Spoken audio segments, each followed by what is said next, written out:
Bienvenue sur la chaîne YouTube de The Defeating Epilepsy Foundation.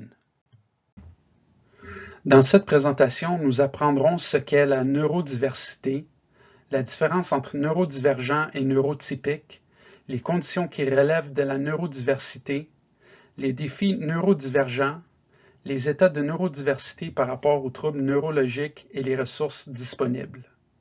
Assurez-vous d'aimer nos vidéos et de vous abonner à notre chaîne YouTube. Cliquez sur la cloche pour être averti des prochaines vidéos.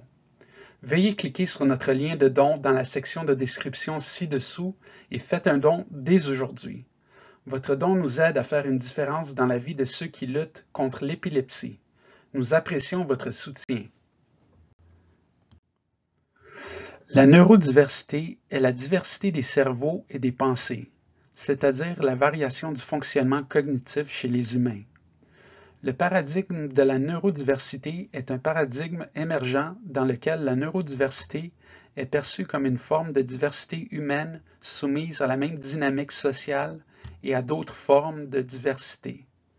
Dans les années 1990, la sociologue Judy Singer a rejeté l'idée que les personnes autistes étaient handicapées. Singer, ayant elle-même un diagnostic du trouble du spectre de l'autisme, a préconisé de montrer que le cerveau des personnes autistes fonctionnait simplement différemment de celui des personnes non autistes. Depuis, d'autres conditions et troubles d'apprentissage ont été classifiés sous la neurodiversité. L'objectif de la neurodiversité est de déstigmatiser les conditions afin de prévenir la discrimination, de promouvoir la défense des intérêts des personnes neurodivergentes et d'aider celles-ci à être capables de relever leurs défis durant leur parcours scolaire, sur le lieu de travail et tout au long de leur vie.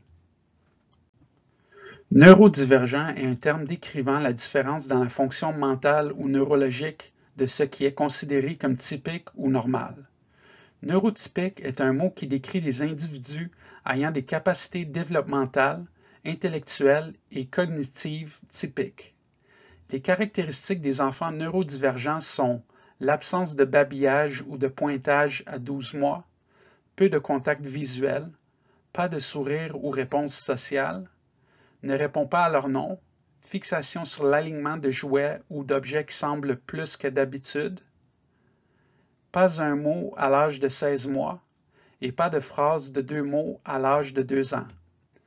Les caractéristiques des individus neurodivergents chez les adultes sont un manque d'interaction sociale, une incapacité à initier ou à tenir une conversation, un manque de jeu social, un langage répétitif, un intérêt intense et ciblé, généralement sur un objet ou un sujet, et une fixation sur certaines routines ou rituels. Certaines conditions neurodivergentes courantes sont le TDAH, est un trouble marqué par une habitude continue d'inattention et ou d'hyperactivité, impulsivité qui interfère avec le fonctionnement ou le développement. L'autisme est une déficience développementale qui peut entraîner d'importants problèmes sociaux, de communication et de comportement. La dyslexie est un trouble d'apprentissage spécifique d'origine neurobiologique. Elle se caractérise par des difficultés de reconnaissance précise et ou fluide des mots et par de faibles capacités d'orthographe et de décodage.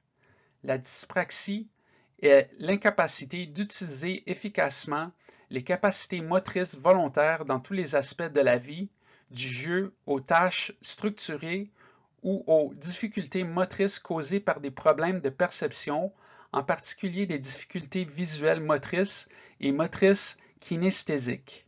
La dyscalculie est un trouble d'apprentissage qui affecte la capacité d'une personne à comprendre, à apprendre et à effectuer des opérations mathématiques et basées sur les nombres. La dysgraphie est un trouble d'apprentissage qui entraîne une altération de l'écriture manuscrite. Une écriture manuscrite altérée peut interférer avec l'apprentissage de l'orthographe des mots et la vitesse d'écriture du texte. Le syndrome de Tourette est un trouble qui implique des mouvements répétitifs ou des sons indésirables qui ne peuvent être contrôlés. Lorsqu'il s'agit de maladies neurodivergentes, trouver un bon médecin pour élaborer le bon plan de traitement peut être difficile et accablant. Les patients peuvent passer des années à avoir des difficultés et à ne pas avoir de diagnostic approprié. Les devoirs chronométrés et les tests peuvent être très difficiles pour les étudiants atteints de neurodiversité. Les étudiants autistes et dyslexiques peuvent mettre plus de temps à lire et à comprendre les devoirs que les étudiants neurotypiques.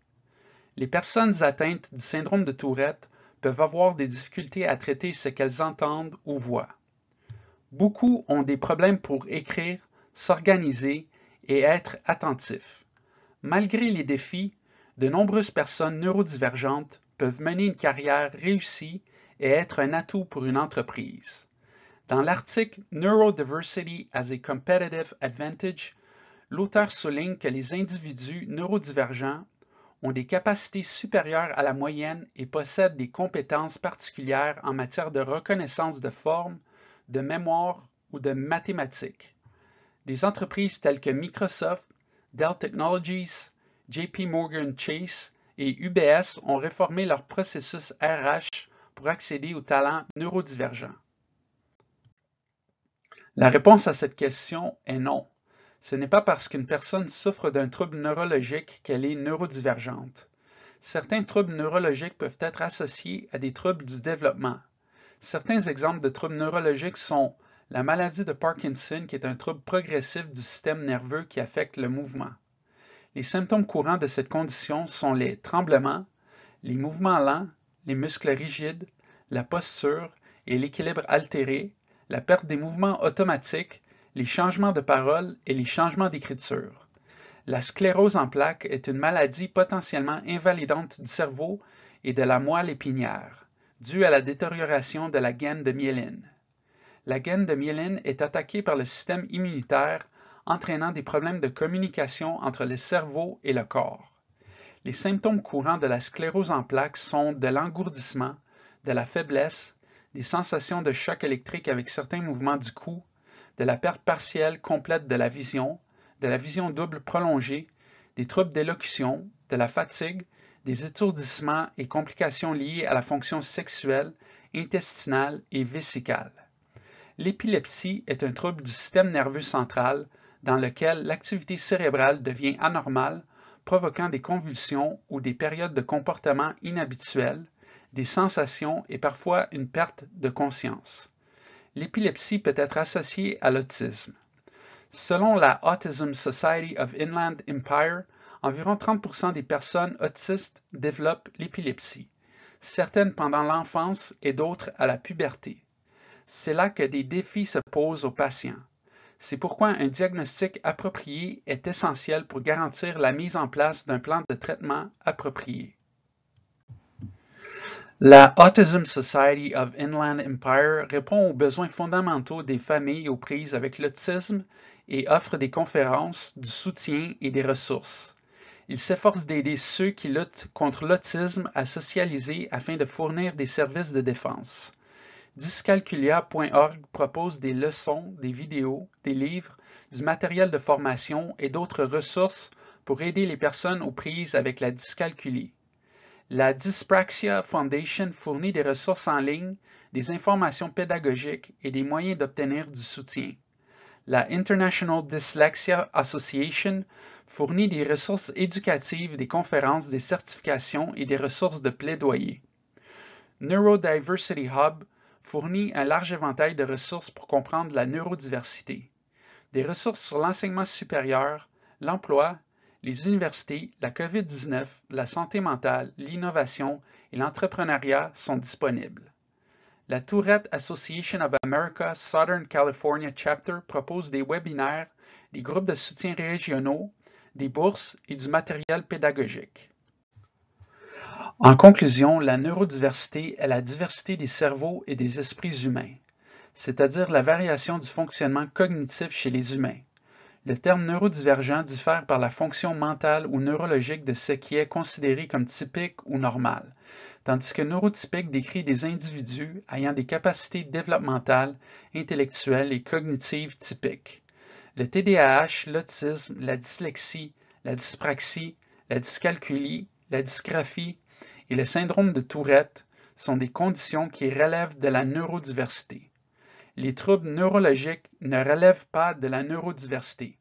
Cependant, certaines personnes atteintes de maladies relevant de la neurodiversité peuvent également souffrir de troubles neurologiques.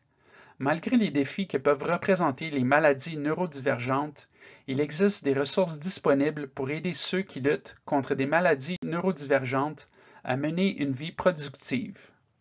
Pour en savoir plus sur la neurodiversité, veuillez consulter les ressources utilisées dans la présentation d'aujourd'hui.